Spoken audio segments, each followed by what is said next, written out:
የጭንቀት ቀን ሳይመጣ በጉብዝና ወራት ፈጣሪን አስብ ይላል።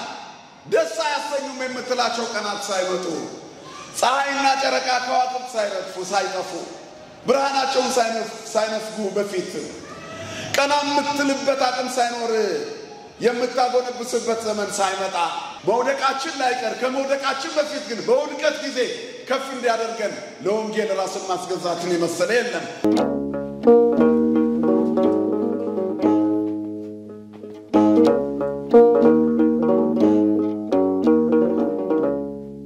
እናንተ ደግሞ እኔን ማን ትሉኛላችሁ ብሎ ጠይቋቸዋል መድኃኔዓለም።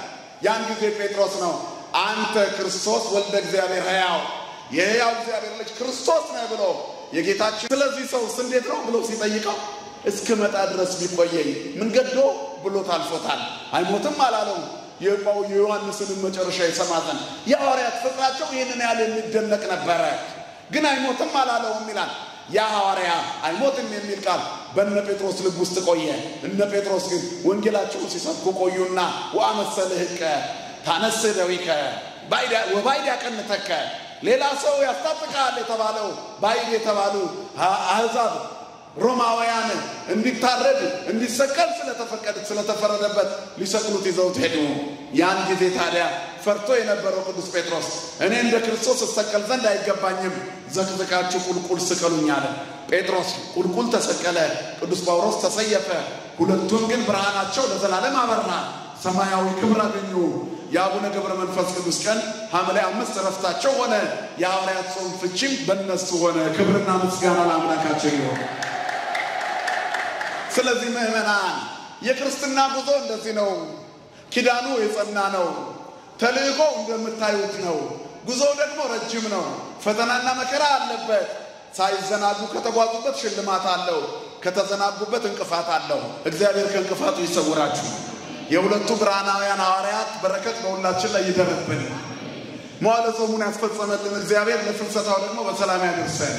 የጻድቁ አባት ድንቅ የሆኑ ጻድቅ ርዕሰ ባህታውያን 562 ዓመት በምድር ላይ በታላቅ በረከት የኖሩ የአቡነ ገብረ መንፈስ ቅዱስ በረከት በሁላችን ላይ ይደርብን።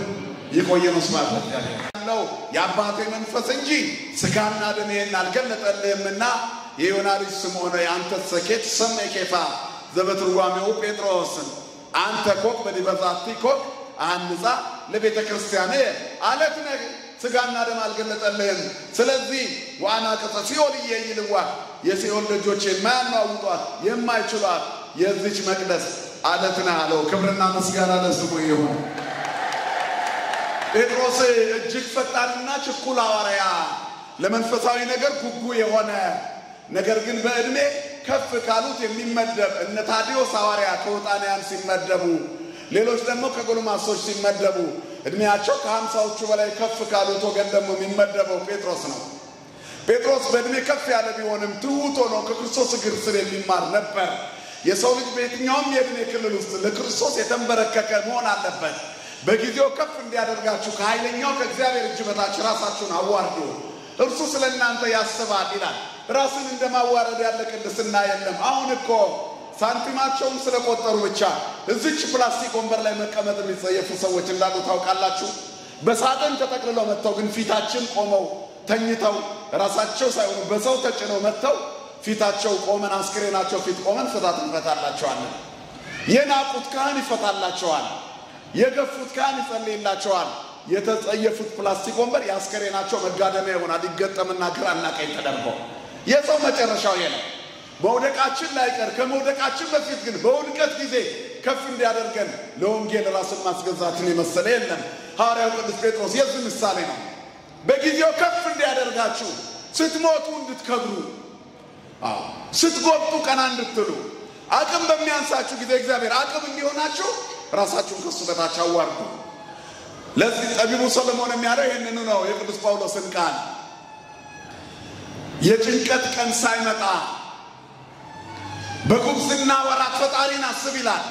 ደስ አያሰኙም የምትላቸው ቀናት ሳይመጡ ፀሐይና ጨረቃ ከዋክብት ሳይረግፉ ሳይጠፉ ብርሃናቸውን ሳይነፍጉ በፊት ቀና የምትልበት አቅም ሳይኖር የምታጎነብስበት ዘመን ሳይመጣ እንደገና ተጠርዘ ታስረ በክር ተይዘህ ባልጋ ሆነ ታስረ በሳጥን ውስጥ ተቋጥረ የምትመጣበት ጊዜ ሳይመጣ ቆመ እያለ ለእግዚአብሔር ተገዛ።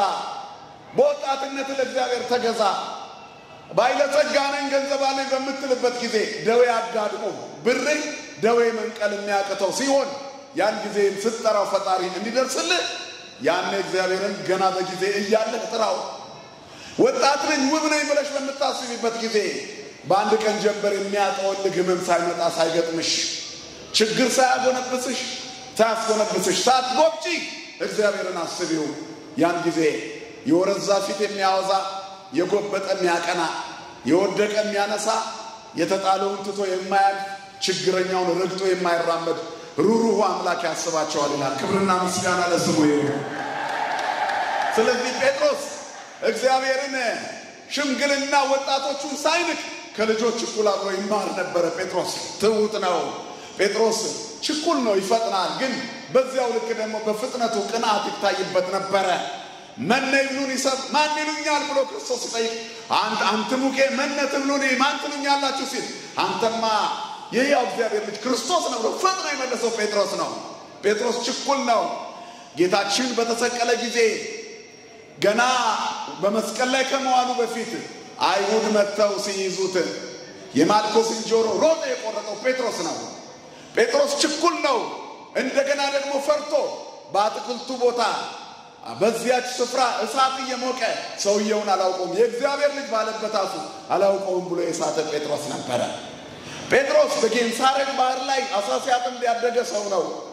በታንኳይቱ የውስጠኛው ክፍል ክርስቶስ ተኝቶ ሳለ ጴጥሮስ ሙያውን ተጠቅሞ ማዕበሉን ለማቆም ወደ ጀልባይቱ የሚገባውን ውሃ እየቀዳ ለመጣል ቢሞክርም ከአቅሙ በላይ ሲሆን ፈጥኖ ጌታ ሆይ እባክህ እርዳን የሚለውን የመጀመሪያ ድምፅ ያሰማ ጴጥሮስ ነው።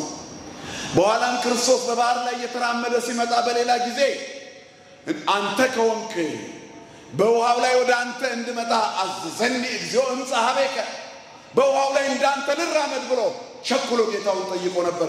እወዳለሁ ና ተብሎ ነበር። ጴጥሮስ ጌታውን ሲያይ ባህር እንደ አለት የሆነለት እንደ መሬት የሆነለት ሰው ነበር። ዓለምን ሲያይ ማዕበሉ ሲፈራ ደግሞ ባህር መልሳ ያሰጠመችው ሰው ነው። ሕይወት እንደዚህ ናት፣ እንደ ጴጥሮስ ናት። አንድ ጊዜ ማግኘት፣ አንድ ጊዜ ማጣት፣ ሌላ ጊዜ መውደቅ፣ እንደገና መነሳት። ነገር ግን እየወደቁ እየተነሱም ቢሆን ማይተብ አለመበጠስ፣ ከእምነት ቤት አለመውጣት፣ በሃይማኖት መጥጋት፣ እግዚአብሔርን ደጅ መጥናት፣ በመጨረሻ መሸለም እንደ ጴጥሮስ ነው። የጴጥሮስ አምላክ እግዚአብሔር ሁላችንን ይጠብቀን። ቅዱስ ጴጥሮስ እንደዚህ ነው። ክርስቲያን ይወድቃል ይነሳል። መጽሐፍ ጻድቅ 7 ጊዜ ወድቆ 7 ጊዜ ምን ይላል? ይነሳል። ክርስቲያን ማለት ወድቆ የማይቀር የሚነሳ ነው። ሰይጣንን የሚያሳፍር ቋንቋችንም እኮ ይሄ ነው። ጠላቴ ወይ ብወድቅ ምን እላለሁ? እነሳለሁ። ኃጢአት ስትሰራ ለሰይጣን አትመቻችለት። እነሳለሁ በለው።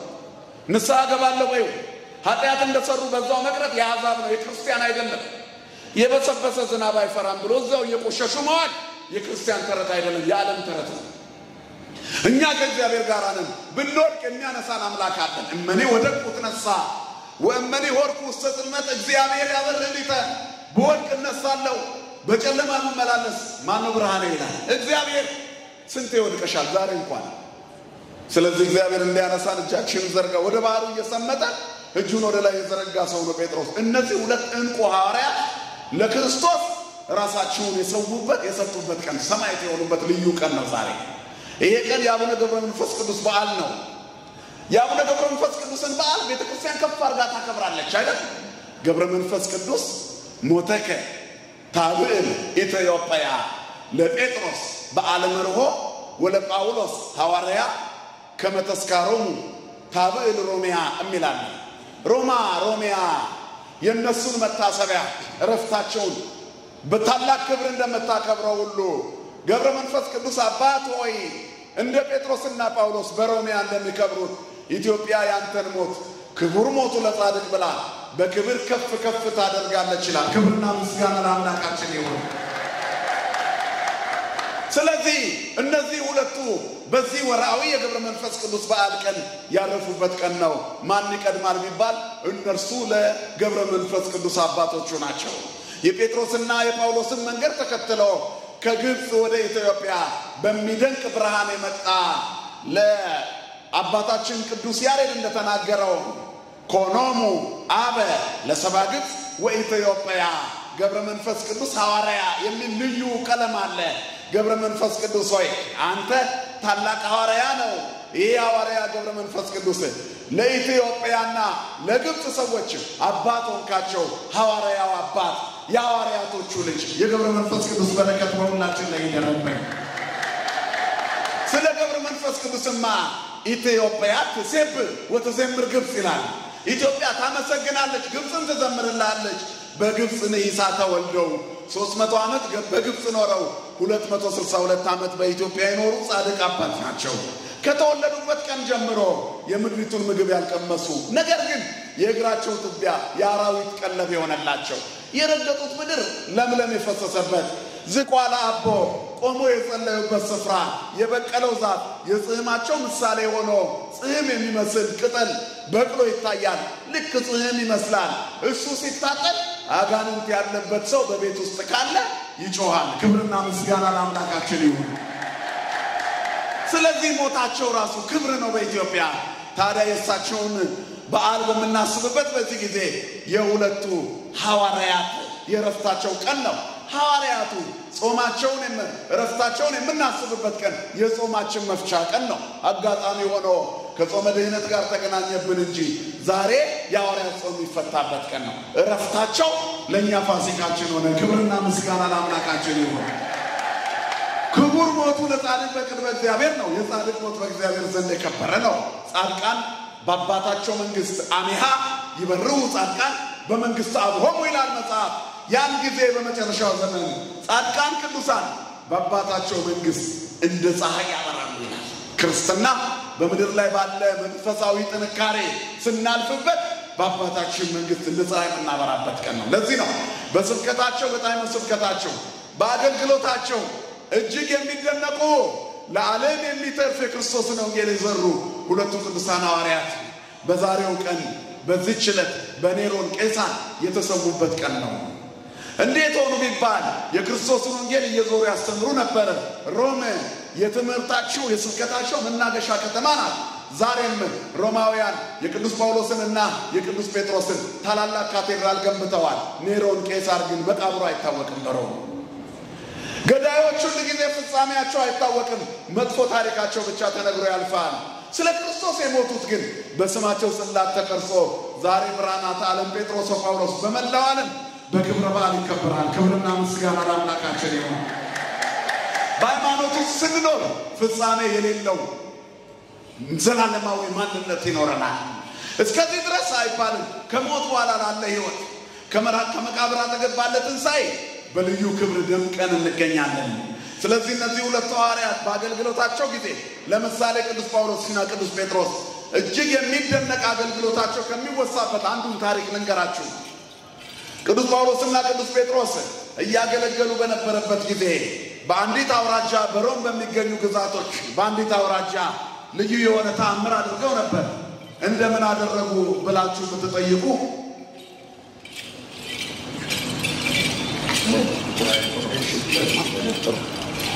ሲመጡ በደግ እያላችሁ እየነሳችሁ አሳለፈ። ታዲያ በሚገርም ሁኔታ ትምህርት እያስተማሩ በነበረበት ጊዜ ጣዖት የሚመለክበት ከተማ ደረሱ ይላል ገድላቸው ዜና ሐዋርያት። አሁን ተመካከሩ፣ ምን ብለን ከዚህ ጣዖት እናላቃቸው ብለዋል። አንዳችን እንደ ጣዖት አምላክ የሆነን ከነሱ ጋር እንስገድ፣ አንተን አናስበክ ብሎታል። የሚገርም መንፈሳዊ ሥራ ሰሩ። ቅዱስ ጳውሎስ አብሯቸው በመካከላቸው እነሱን መስሎ ከነሱ ጣዖት ከሚያመልኩት ጋር አብሮ ይሰግድ ነበር ይላል መጽሐፍ። ከዚያ በኋላ ቅዱስ ጴጥሮስ ደግሞ መጣ። ለምን ለጣዖት ትሰግዳላችሁ? ለተቀረጸ ምስል አትስገዱ ይላል መጽሐፍ። አንድ አምላክ አለ ክርስቶስ፣ ለእርሱ ስገዱ። የሞተላችሁ መድኃኒት እያለ ይህን ውት ለሆነ ሕንፃ ለተሰራ ግንብ አትስገዱ ብሎ ተናገረ። በዚህ ጊዜ ሊመቱት ተነሱ ይላል። ዋናው ፊት አውራሪ ማን ሆነ? ጳውሎስ ሆነ። እነሱ እጃቸውን ከጫኑበት ይገድሉታልና ቆይ ዝም በሉን ያናዝዘዋለሁ አለ። ሄደና ቅዱስ ጴጥሮስን ይላል በእጁ በጥፊ ፊቱን መታው ይላል። ጥፊው በጣም ጠንካራ ስለነበረ ቅዱስ ጴጥሮስ ደነገጠና ተበየት ቅኑ ጳውሎስ ሀበተ ቀዳሚ ግብርከ ይላል። ጳውሎስ ሆይ ወደ ድሮ አሳዳጅነት ተመለስክ እንዴ? ጠንከር አለብኝ ጥፊው ሲለው ነው። በጣም ደስ የሚል መንፈሳዊ ትምህርት ነው። ይገርማቸዋል። በዚህ ጊዜ ይላል አሁን አንተ አመልከዋለሁ የምትለው ኢየሱስ ክርስቶስ በእውነት በቅርቡ የሞተብን የመሪያችን ልጅ አለ ታስነሳዋለህ ብሎታል። አዎ በል ይለዋል ቀስ ብሎ። አዎ ብሏል ጴጥሮስ። ከዚያ በኋላ ይሄ ሰው ካስነሳልን የመሪያችንን የንጉሳችንን ልጅ እንሰግዳለን አንሰግድም ለክርስቶስ ብሎ ጠየቃቸው። እንሰግዳለን አሉ። አሁን እንሰግዳለን አላቸው። ከዚያ በኋላ በላስነሳው ብሏል። ከዚያ ጸሎት ማድረግ ጀመሩ። ከዚያ ሲጸልዩ ጣዖት አምላኪዎቹ መካከል ሆኖ ቅዱስ ጳውሎስ ይጸልይ ነበር። እባክህ መድኃኒት ክርስቶስ ሆይ ዛሬ ንገስ፣ ሙቱን አስነሳው፣ አንተ ክበር፣ የዚህ ሕዝብ ራስ አንተ ሁን፣ የመቅደሱ ጉልላት አንተ ነህና የዚች ከተማም ራስ አንተ ሁን። ጣዖት ይፈረካከስ፣ ስምህን ሰምቶ ሞት ይደንግጥ፣ አለማመን ይራቅ፣ ቀላያት ይሰንጠቁ፣ መርዝ ያላቸው የፍጥረት ወገኖች ይበተኑ፣ ያንተ ስም ይክበር እያለ ይጸልያል። ቅዱስ ጴጥሮስን በዚያ ቆሞ ፍርሃት አለው። የቅዱስ ጳውሎስ ጥፊ ጠንካራ ነበርና እሱ እንደዚህ የመታኝ አብሮኝ ዞረ፣ እነሱ ቢመቱኝስ እያለ በፍርሃት ነበረ ይላል። ግን ጸሎቱን አላቋረጠም። በኋላ ያ የሞተው ልጅ ብድግ ብሎ ተነሳ ይላል በክርስቶስ ኃይል።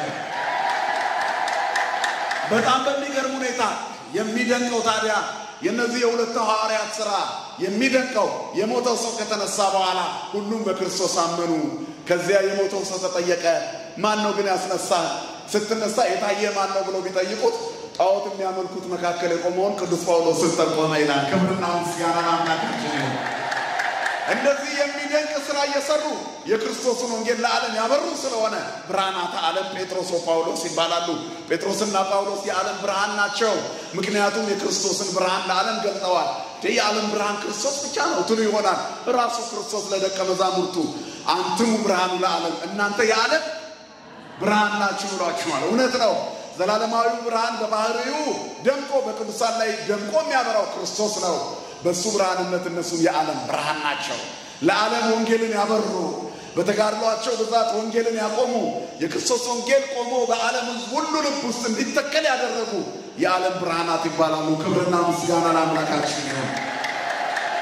የአገልግሎት አንድነታቸው፣ መዋደዳቸው፣ መፋቀራቸው የመቃብር ጉዟቸውንም አንድ ቀን አደረገው። እጅግ በጣም የሚደንቅ ነበር። ሐዋርያው ቅዱስ ጳውሎስ በሰይፍ ነው የተገደለው። ሐምሌ 5 ቀን በ69 ዓመተ ምህረት በኔሮን ቄሳር ፊት በሮም አደባባይ ላይ ቅዱስ ጳውሎስ ታረደ። ቅዱስ ጳውሎስን ወደ መታረጃው ይዘውት ሲሄዱ የንጉሱ ልጅ በትምህርቱ ለምዳው ነበርና ተመለከተችውና እጅን ስነሳው ስትመጣ መጎናጸፊያሽን ስጪኝ ብሎ ተቀብሏታል። መጎናጸፊያውን ተቀበለችው ይላል ስንክሳሩ ሲነግረን። ከዚያ በኋላ ይዘውት በሱ ጠቅልለው ቆርጠው ጥለውታል። ከዚያ በኋላ እንደገና ሲመለሱ አገኟት። ቅዱስ ጳውሎስን የት አደረጋችሁት ብለው ጠይቀዋታል። በዚህ ጊዜ ወስደን እኮ ገደልነው፣ ቆርጠን ጣልነው፣ ንጉሥ አዞናልና ብለው አሏት።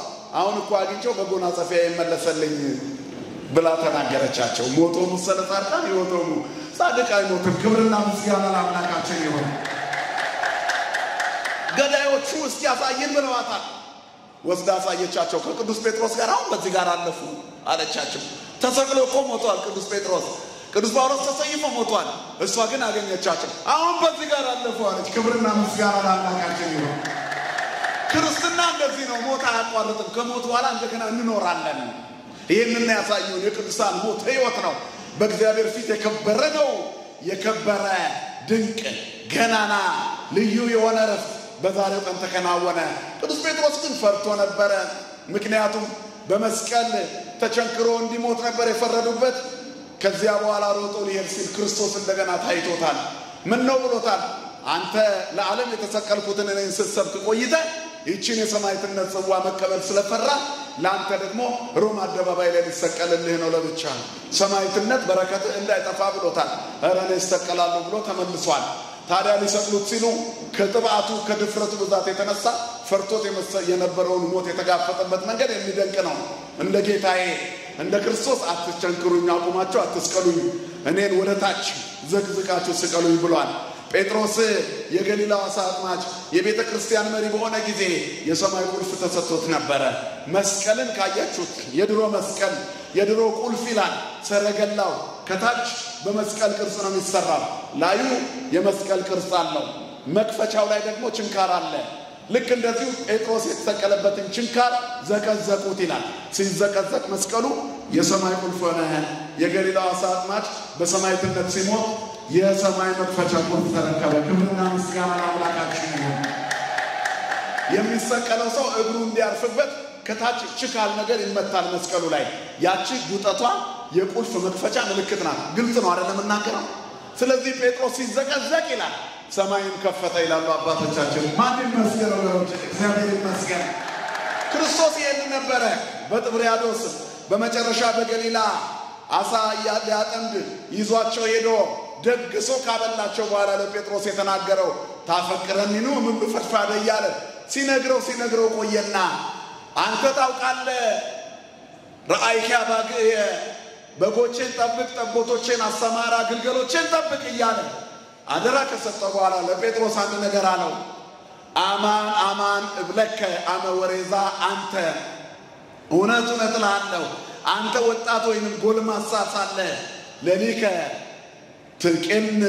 ትቀንት ሀቅከ ወተሐውር ሀበዘ ፈቀድከ አንተ ወጣት ሳለ ጎልማሳ ሳለ ራስህ ወገብህን ትታጠቃለህ ወደ ፈለከው ትሄዳለህ ወአመሰልህከ ታነስህ ደዊከ ስታረጅ እጅህን ታነሳለህ ከፍ ባልክ ጊዜ ወባይድ ያቀንተከ ጎልማሳ ወይንም ባይድ ሌላ ሰው ያስታጥቃል ወይ ወስደከ አበይ ፈቀድከ ወደማትፈልግበት ይወስዳል እንዴት ያለ ሞት እንደሚገባው ሲነግረው ነበር ይላል ጴጥሮስ ይሄን ከሰማ በኋላ ስለ ወዳጁ ስለ ሐዋርያው ዮሐንስ ደግሞ ሲጠይቅና ያለ የሐዋርያት ወዳጅነት ማሪና ልሂድ ወደ ቤቴ ልግባ ይበቃል የማነባው እንባ ደጅሽ ላይ ከወደኩ አለፉ ዘመናት ፈውስን ተጠምቼ አቃተኝ መጽናናት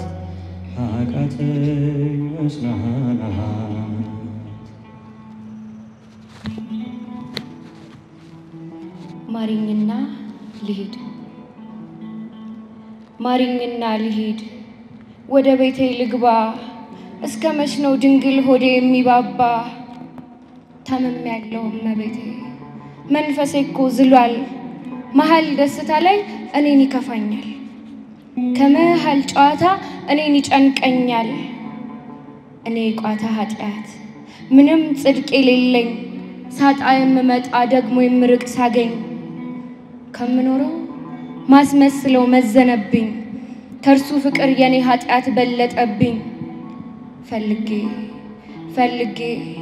ፈልጌ ከመባዎቼ መሃል ራሴን አጣሁት ጧፍ እጣን ዘቢብ የቱ ጋር ነው ያለሁት ምስኪን ነፍሳለች የወረሳት ጽልመት እርሷን ካላስመለጥኩ ምኑ ጋር ነው የኔ እምነት ምኑ ጋር ነው የኔ እውነት የቱ ጋር ነው የኔስ እምነት አበባ አርጎ ተክሎኝ እሾህ ሆኜ የበቀልኩኝ እለት በበደሌ ፍቅር አባት ያሳዘንኩኝ ትዕግስት በሌላት በጨከነች ዓለም ማሪ አባት ትቶ መሄድ ሞኝነት አይደለም ተይ እመቤቴ አትጨክኝ ተይ ወለላይቱ ተማጸኝ ተይ መብርሃን ተይ አምላክ ምነው ዘነጋሽን ከደጅሽ ስላላክ ተይ አምላክ ኃጢአቴን ሳስበው ልቤ ይጨነቃል ካንተ መለቴ ነፍሴን አድክሞታል ወደ አንተ መልሰኝ እኔ እመለሳለሁ እውነተኛ ሰላም ያለህ ቤት ነህ ከብዶኛልም አምላክ ልጅሽ ታምሜያለሁ አቃተኝ እናቴ እጅጉን ዝያለሁ ዘመድ የለኝ የሚያስታምም ካንቺ ርቄ ተወዳጀው ከዚህች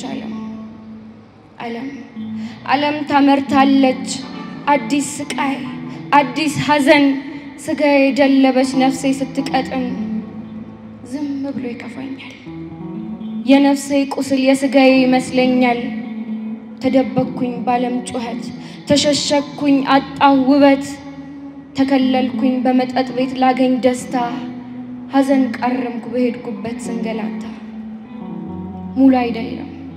ሙሉ አይደለም አይመጥንሽ ጉንድሽ ልቤ በምን ስራ ላመስግንሽ በኃጢአት ውስጥ ተከብቤ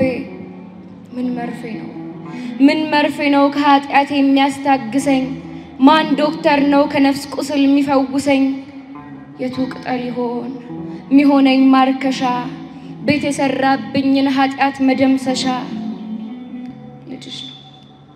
ልጅሽ ነው የነፍሴ ዋጋዋ የሚደፋልኝ የሞላውን የግፍ ጽዋ ተይ እመቤቴ አትጨክኚ ተይ ወለላይቱ ተማጸኚ ተይ መብርሃን ተይ ማምላክ ምነው ዘነጋሽን ከደጅሽ ስላላክ ተይ ማምላክ በቅዳሴው ጸሎት ዘወትር እንዳልተጋ በአደባባይ ቆሜ ስሙን እንዳልጠራው ተሰነካክዬ ወድቄያለሁና እርጂኝ መብርሃን በሃይማኖት ልጽና።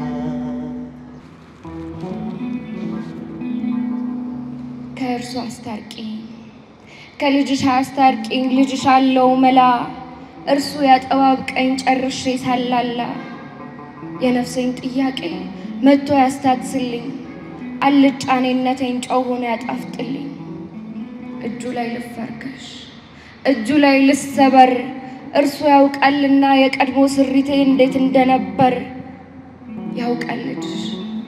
ያውቃል ልጅሽ ሸክላ ልቤ እንዴት እንደሆነ ድፍርስ ቀልቤ እርሱ ጋር ነው የሚሆነው የሰከነ የቃና እመቤት ወለተ ዳዊት ጽላት ዘሙሴ ተቅበዝባዥ ሆንኩልሽ ተጣላው ከራሴ ቤዛዊተ ዓለም ይህ ዓለም ጠበበኝ ለኔ ልክ አይደለም ዳግማዊተ ሔዋን መዝገበ ብርሃን ርሪተ ልቦና ከልጅሽ አስታርቂኝ መንገዴ እንዲቀና መልሽኝ እናቴ ልግባ ወደ ቤቴ ሰላም ያለው ከቤት ነው እውነተኛ ሰላም ያለው ከቤት ነው እርዳኛ ድናወጽ